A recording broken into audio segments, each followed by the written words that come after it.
नमस्कार, world news service से मैं आलोक शुक्ला एक बार फिर हाजिर हूँ देश दुनिया की खबरों के साथ। शुरू करते हैं खबरों का सिलसिला आज की हेडलाइन से।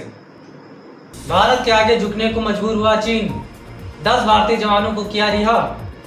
दिल्ली में सस्ता होगा कोरोना का इलाज, गृह मंत्रालय ने निजी अस्पतालों के रेट किए तय।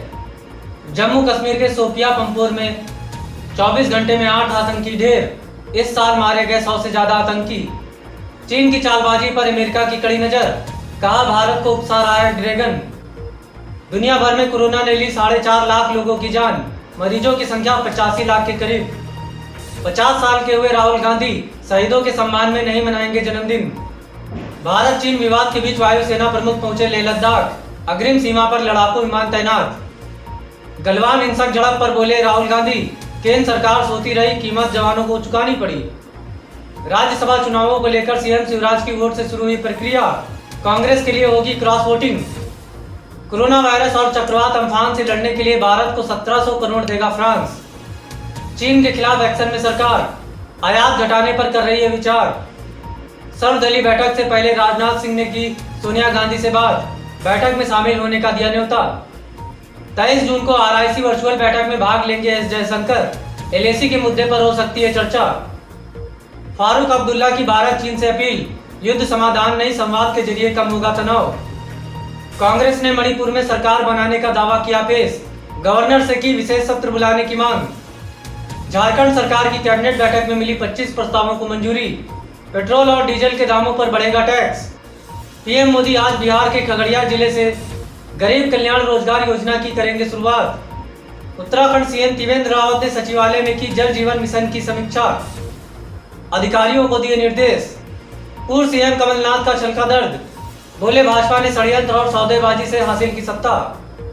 सीएम योगी का निर्देश, सभी जनपद में बनाए जाए कोरोना जांच लैब। अब समाचार विस्तार से। सर्वदलीय बैठक से पहले राजनाथ सिंह ने की सोनिया गांधी से बात, बैठक में शामिल होने का दिया न्योता। WNS दिल्ली से मिली रिपोर्ट के मुताबिक ऑल पार्टी मीटिंग से पहले रक्षा मंत्री राजनाथ सिंह ने कांग्रेस अध्यक्ष सोनिया गांधी से फोन पर बात की। इसके अलावा उन्होंने सभी विपक्षी दलों के नेताओं से बात कर बैठक में शामिल होने के लिए कहा। बता दें कि लद्दाख में भारत चीन के बीच हुई हिंसक झड़प के बाद प्रधानमंत्री नरेंद्र मोदी ने शुक्रवार को सर्वदलीय बैठक बुलाई है। इस बैठक में सभी पार्टियों के अध्यक्ष शामिल हुए। 15-16 जून की रात को लद्दाख में गलवान घाटी में भारत और चीन के सैनिकों के बीच हिंसक झड़प हुई थी। इस घटना के बाद विपक्ष ने मोदी सरकार पर जमकर निशाना साधा। विपक्ष ने सरकार से कहा कि वह सर्वदलीय बैठक बुलाए और लद्दाख की स्थिति से अवगत कराए। इसके बाद पीएम मोदी ने शुक्रवार को सर्वदलीय बैठक बुलाने का निर्णय किया। यह बैठक वीडियो कॉन्फ्रेंसिंग के जरिए हुई। इस बैठक में पश्चिम बंगाल की मुख्यमंत्री ममता बनर्जी, दिल्ली के मुख्यमंत्री अरविंद केजरीवाल भी शामिल हुए। कांग्रेस ने मणिपुर में सरकार बनाने का दावा किया पेश, गवर्नर से की विशेष सत्र बुलाने की मांग।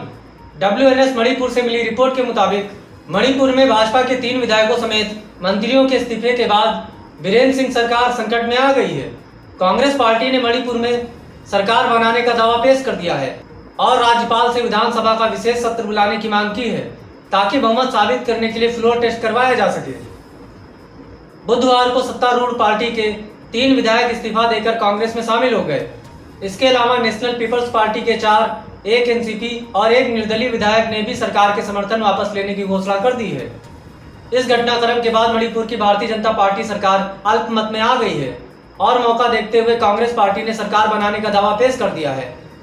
मणिपुर में कांग्रेस विधायक दल के नेता ओकराम इबोबी सिंह ने राज्यपाल से विधानसभा का विशेष सत्र बुलाए जाने की मांग की है, ताकि सरकार के खिलाफ अविश्वास प्रस्ताव लाया जा सके और अपनी सरकार बनाने के लिए बहुमत साबित किया जा सके। मिलावट मिलावट, आज के जमाने में चारों तरफ मिलावट, यहाँ तक कि खाने की हर एक चीज में मिलावट। सही स्वाद तो हम भूल ही चुके हैं। बात सिर्फ स्वाद की नहीं, स्वास्थ्य और शुद्धता की है। तब तो ऑप्शन सिर्फ एक ही है, प्योर एग्रो, क्योंकि गुणवत्ता ही उत्पादन की पहचान है। 100% सर्टिफाइड ऑर्गेनिक खाद्य पदार्थ एवं मसाले। पीएम मोदी आज बिहार के खगड़िया से गरीब कल्याण रोजगार योजना की करेंगे शुरुआत। WNS पटना से मिली रिपोर्ट के मुताबिक प्रधानमंत्री नरेंद्र मोदी आज सुबह 11 बजे बिहार के खगड़िया से गरीब कल्याण रोजगार योजना की शुरुआत करेंगे। यह पीएम मोदी का ड्रीम प्रोजेक्ट है। वित्त मंत्री निर्मला सीतारमण ने गुरुवार को प्रेस कॉन्फ्रेंस में जानकारी देते हुए बताया कि देश के 6 राज्यों के 116 जिलों में गरीब कल्याण रोजगार योजना की शुरुआत की जा रही है। इसमें सबसे अधिक जिले बिहार के हैं। बिहार के 32 जिलों को पीएम मोदी के इस ड्रीम प्रोजेक्ट में शामिल किया गया है। वित्त मंत्री ने बताया कि इस योजना के तहत प्रवासी मजदूरों को काम दिए जाएंगे। केंद्र सरकार ने यह खास अभियान चलाया है जिसमें 125 दिनों तक मजदूरों को काम उपलब्ध कराया जाएगा। मजदूरों को रोजगार देने के लिए 25 अलग अलग प्रकार के कामों को तय किया गया है। केंद्र सरकार की इस मुहिम के तहत 116 जिलों के ग्रामीण इलाकों में 50,000 करोड़ रुपए का इंफ्रास्ट्रक्चर तैयार किया जाएगा। फारूक अब्दुल्ला ने की भारत चीन से अपील, युद्ध समाधान नहीं, संवाद के जरिए कम करें तनाव। WNS श्रीनगर से मिली जानकारी के अनुसार नेशनल कॉन्फ्रेंस के अध्यक्ष तथा सांसद फारूक अब्दुल्ला ने पूर्वी लद्दाख में वास्तविक नियंत्रण रेखा LAC पर हालात को लेकर चिंता व्यक्त करते हुए बृहस्पतिवार को भारत और चीन से संयम बरतने और संवाद के जरिए सैन्य तनाव को कम करने का अनुरोध किया। जम्मू कश्मीर के पूर्व मुख्यमंत्री का यह बयान सोमवार रात पूर्वी लद्दाख की गलवान घाटी में चीनी सैनिकों के साथ हिंसक झड़प में एक कर्नल समेत 20 भारतीय सैनिकों के शहीद होने के बाद आया है। अब्दुल्ला ने एक बयान में कहा, LAC पर तनाव कम करने के लिए शांतिपूर्ण तरीके से राजनयिक माध्यमों का सहारा लेना चाहिए। युद्ध समाधान नहीं है, इससे दक्षिण पूर्वी एशिया में रहने वाले लोगों की मुश्किलें और बढ़ जाएंगी। राज्यसभा चुनाव में मध्य प्रदेश की 3 सीटों में 2 पर बीजेपी तो 1 पर जीती कांग्रेस। 13 महीने बाद सांसद बने महाराज। WNS भोपाल से मिली रिपोर्ट के मुताबिक मध्य प्रदेश में राज्यसभा के चुनाव परिणाम घोषित कर दिए गए हैं। चुनाव की 3 सीटों में से भाजपा ने 2 तो कांग्रेस ने 1 सीट पर जीत दर्ज की है। बीजेपी उम्मीदवार ज्योतिरादित्य सिंधिया को 56 तो सुमेर सिंह सोलंकी को कुल 55 वोट मिले हैं। वहीं कांग्रेस उम्मीदवार दिग्विजय सिंह को 57 और फूल सिंह बरैया को कुल 36 वोट मिले। वहीं ये खबर भी सामने आई है कि ज्योतिरादित्य सिंधिया के पक्ष में एक विधायक ने क्रॉस वोटिंग भी की है, तो वहीं एक अन्य विधायक का सुमेर सिंह सोलंकी के पक्ष में मतदान निरस्त हो गया है। इसी के साथ आज की खबरों में बस यहीं तक। कल फिर मुलाकात होगी कुछ नई खबरों के साथ। तब तक के लिए नमस्कार।